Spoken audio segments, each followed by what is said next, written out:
How you doing, guys? This is a gun I recently got not too long ago.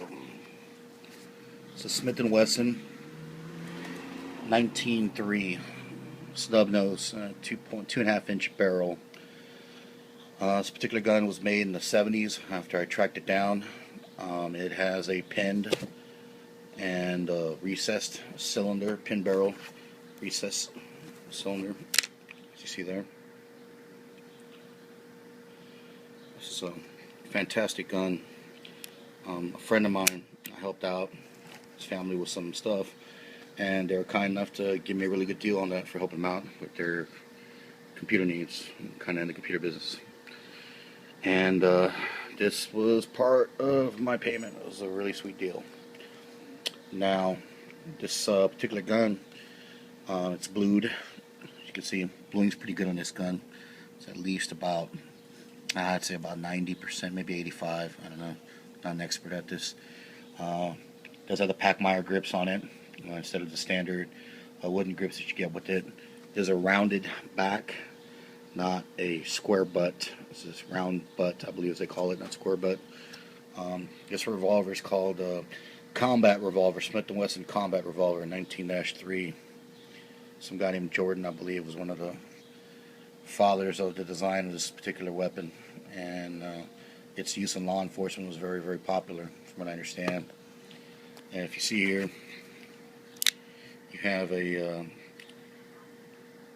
believe they call that tempered steel hammer and trigger as well. These have gone through that treatment. You know, hard casing treatment is what they call it. And again, it's an outstanding pistol. The cylinder lockup's really tight. I checked everything out. 38 special shoot like a dream, bullseyes. With 357, they tend to come up a little bit, and it's a 6-shot. Didn't have painted sights. I did put kind of like a Glock style U, and I painted the front.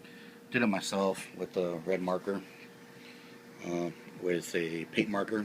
It's the best results I've had so far. It's a little messy sometimes. You got to do a lot of cleanup to make it look right. I'm not saying it's the best in the world, but it does look good to where I can pick it up. And I was surprised. Even shooting 357s wasn't really terrible with this pistol. I was able to shoot them pretty solid, and the gun felt comfortable. Didn't feel like it was too much.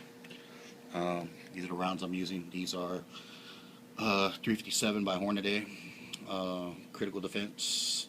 I don't remember the specs on these, but these are your standard Hornady 357, and you know, they lock up real nice, really nice rounds. These are good stuff.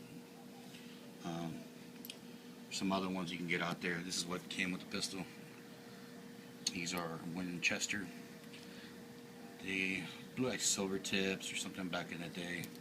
These are some speed loaders I got. I got another Hornady setup here. What's going with that? I bought this holster on eBay from a guy who custom makes them and sells them on there. He cut me a deal. This is an outstanding holster this gentleman makes. The lockup is really tight when you put it in there. It doesn't move around. It's comfortable. You kind of hardly even notice the gun's there. The hammer doesn't get in the way or anything. The leather's really well stitched. The color's nice. It blends in with anything. Doesn't make you look bad on khakis. You know. The hammer here is a combat hammer. Nice blade. This is really textured, really deep. The firing pin is on there, so you don't want to dry fire. Typically, I'm going to do once for demonstration purposes, but this thing, when you dry fire it, it's like wow, and you just smooth. And then the single action is just hair trigger.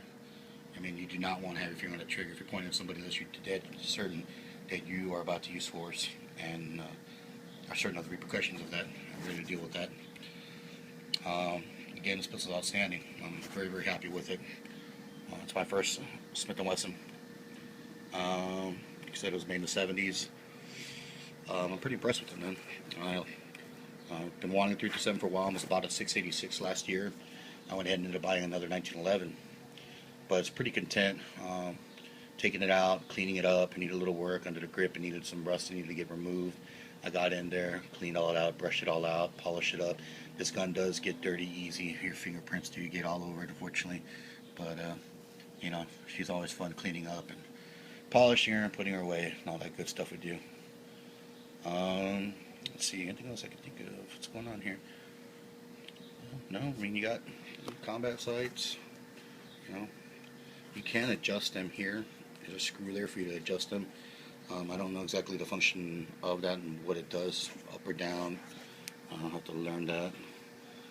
But, I mean, this is awesome. The only thing I could want more than this is maybe a 7-shot, like on those 686 pluses, where they have plus 1 shot.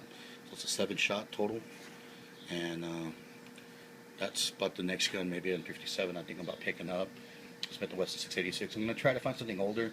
Don't know if they have anything pinned. That's what I'm looking at, because I don't know. I don't like to be the, you know, jumping on a bandwagon, but everybody's after the pin barrels now because of lock. They said some of the Smith & Wesson quality now is just not really, the finish isn't there where it was, you know, in the 80s and you know, the 50s, I guess, all the way to the 80s. And now these new ones are just a little less than what they were known for and their reputation. Again, guys, leave any comments, suggestions, and you have a great day.